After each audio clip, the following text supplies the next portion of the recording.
Esta segunda mesa terá o tema sigilo, privacidade, publicidade e publicidade opressiva. Eu tenho a honra de convidar para que tome seu lugar o eminente doutor Márcio Tomás Bastos, ex-ministro da Justiça no primeiro mandato do governo Lula, é advogado criminalista, graduado pela Faculdade de Direito da Universidade de São Paulo, já teve atuação em mais de 1000 plenários de júri, foi presidente da Ordem em São Paulo, presidente do Conselho Federal da Ordem dos Advogados do Brasil e é associado fundador do Conselho e conselheiro do IDDD.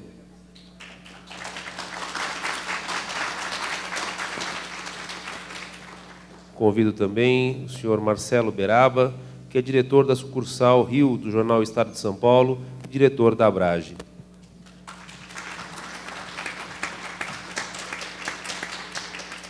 E, como mediadora, convido a doutora Flávia Raal, que é advogada criminalista, ex-presidente e conselheira nata do IDDD e professora da Escola de Direito da GV.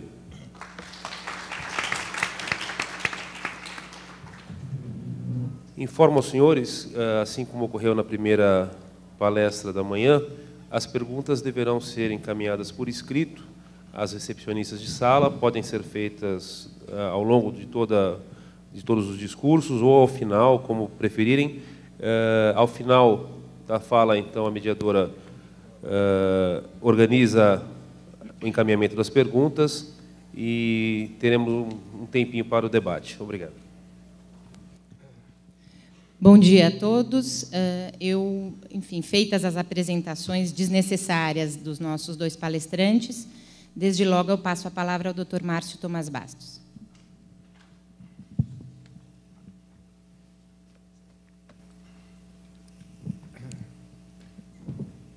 Agradeço ao IDDD, que me fez a honra desse convite, aos demais integrantes da mesa, a Flávia e o Marcelo, às colegas e aos colegas. Eu vou começar emendando um pouco no debate que eu vi aqui entre o Theo, o Eugênio e o Maris. E vou, brincando um pouco, dizer que eu vou fazer como o Antônio Carlos, governador de Minas, que disse que estava de acordo com todo mundo. Eu concordo plenamente com o Eugênio e concordo com o Marisa a respeito da transmissão de julgamentos do Supremo Tribunal Federal. Acho que é uma providência que veio para ficar. É impossível fazer agora, sem o risco da regressão, um caminho de volta. Parar com as transmissões. Por outro lado, eu acho que foi um erro, e um erro de fortes consequências, a implantação desse sistema de transmissão ao vivo. Só para lembrar, a Suprema Corte americana é tão cônscia do recesso dos seus membros, da reserva que eles devem manter, que numa cerimônia anual que tem nos Estados Unidos, que é o discurso do presidente da República diante do Congresso, falando sobre o estado da nação, todo mundo aplaude, vaia, faz manifestações, menos os 9 integrantes da Suprema Corte que permanecem impassíveis, simbolicamente impassíveis, no sentido de mostrar que a justiça só fala na sua sala de julgamentos. Não se vê um julgador da Suprema Corte, um justice da Suprema Corte americana, dando entrevistas para a televisão, como não se vê as sessões sendo julgadas. E por que é assim tão diferente?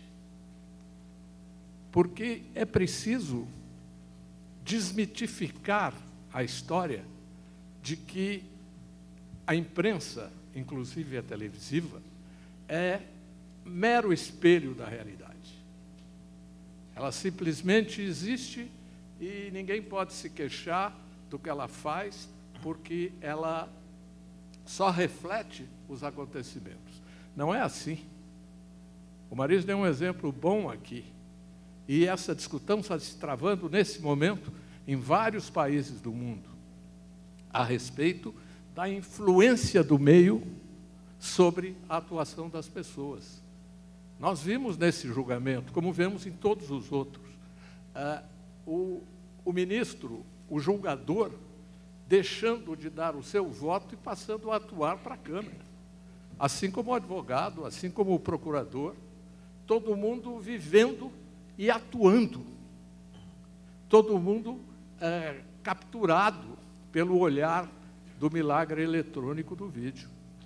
De modo que, a mim me parece, que esse é um fato muito sério que precisa ser pensado. Porque nós temos um mal, na minha opinião, e aí eu discordo do Eugênio frontalmente, mas concordo com ele, quando ele diz que não há maneira de resolver isso.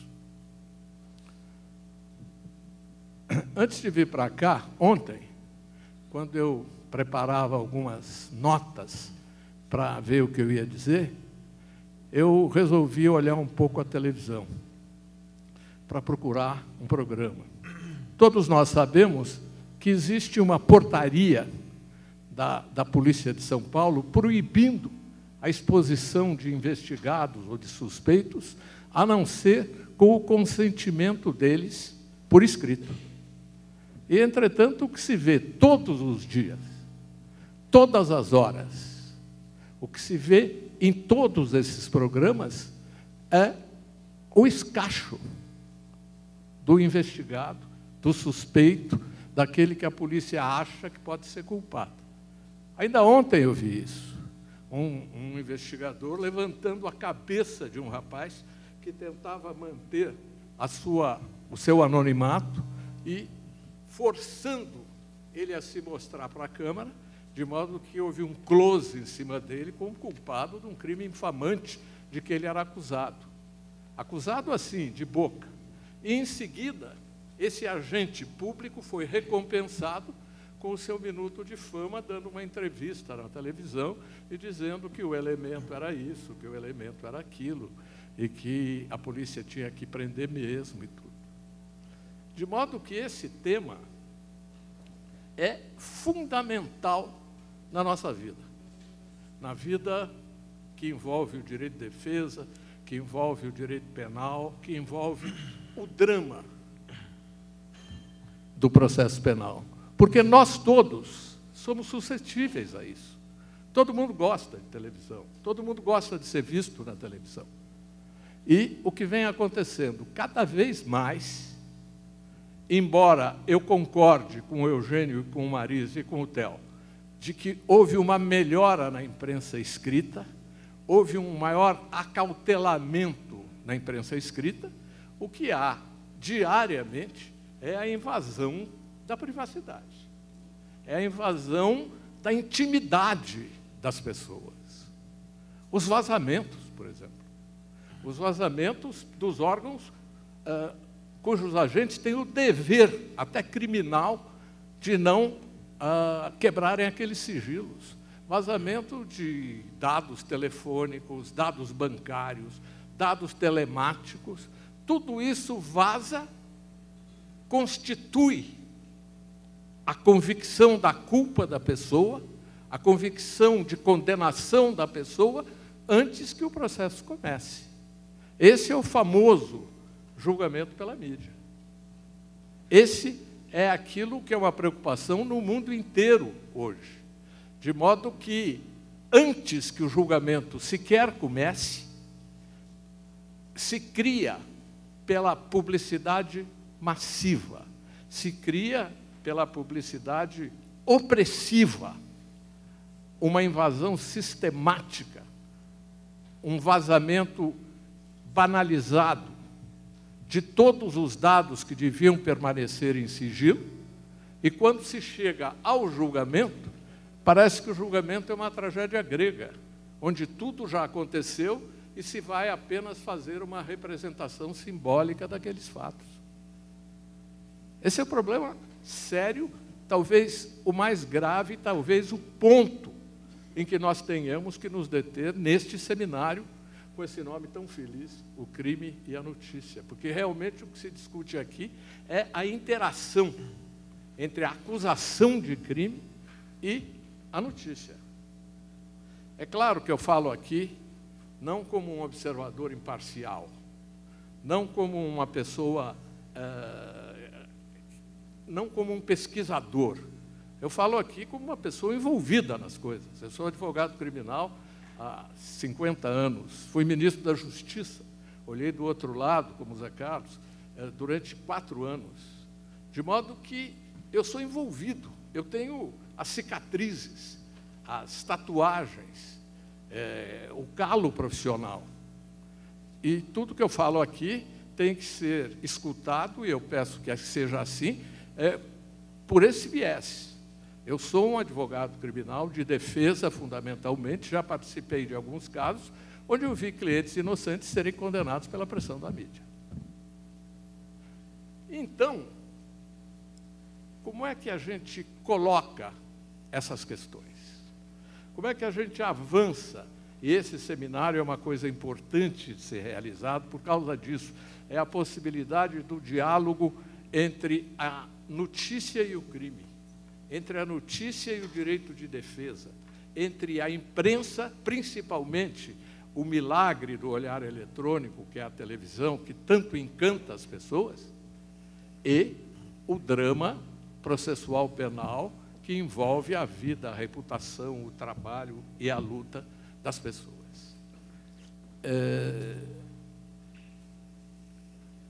A publicidade, que deve ser uma regra, comporta exceções. E essas exceções são aquelas exceções que dizem respeito à intimidade e à privacidade das pessoas. Quando o Estado vai invadir a vida de uma pessoa, vai quebrar os seus dados telefônicos, vai quebrar os seus dados telemáticos, vai quebrar a sua intimidade, vai escutar as suas conversas, é preciso que haja uma série de garantias, de diques de contenção para evitar o abuso e o arbítrio. Assim, é preciso uma autorização judicial, assim é preciso que aquilo não seja transmitido para terceiros, assim é preciso que esses meios, ao serem usados, não sejam a primeira tarefa da acusação, a primeira tarefa da investigação, mas só sejam usados quando não se possa atingir o objetivo da investigação por outros meios. E eles não podem ser vazados.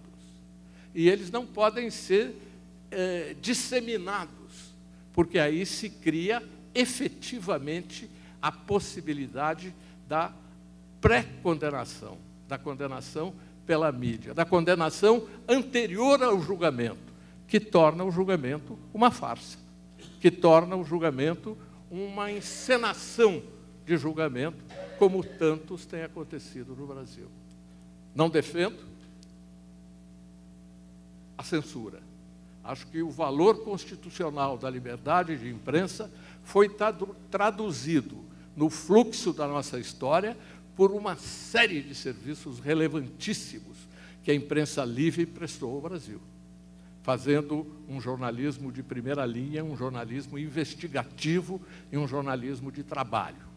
Por isso é que é fundamental esse tipo de reunião que nós estamos fazendo aqui, porque ele nos leva à possibilidade de avançarmos, de reconhecermos que, ao lado da nobreza constitucional e na mesma altura dela, da liberdade de imprensa, está o direito à intimidade, o direito à privacidade, o direito ao devido processo legal, que são galvanizados quando surge o fenômeno da publicidade opressiva, do trial by press media, como dizem os americanos. E nós temos tido muito isso no Brasil. Há dois casos que são paradigmáticos no mundo.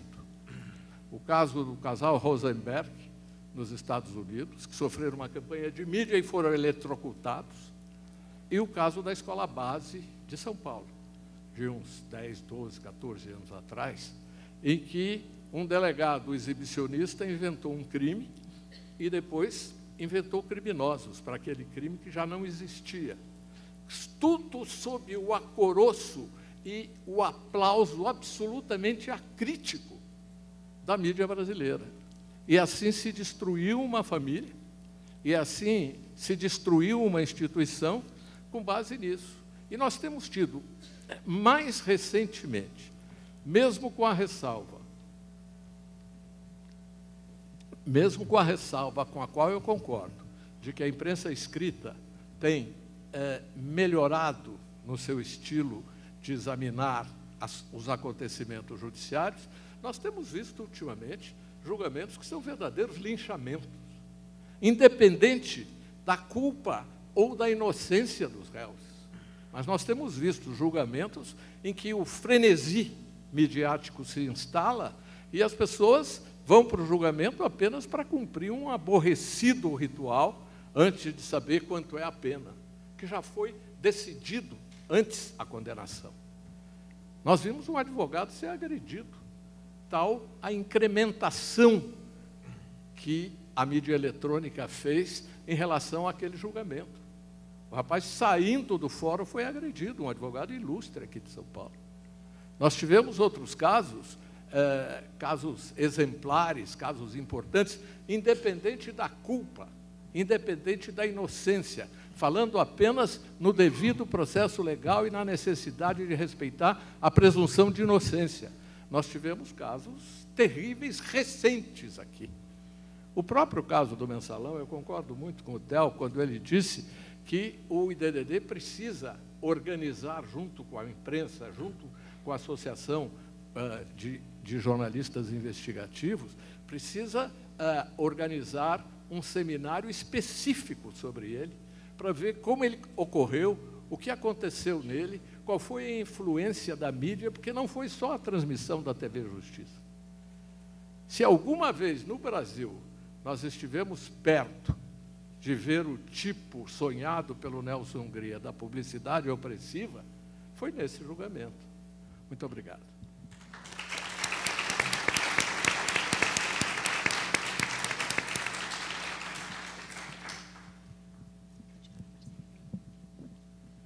Bom dia. Deixa eu deixar aqui que fica mais fácil.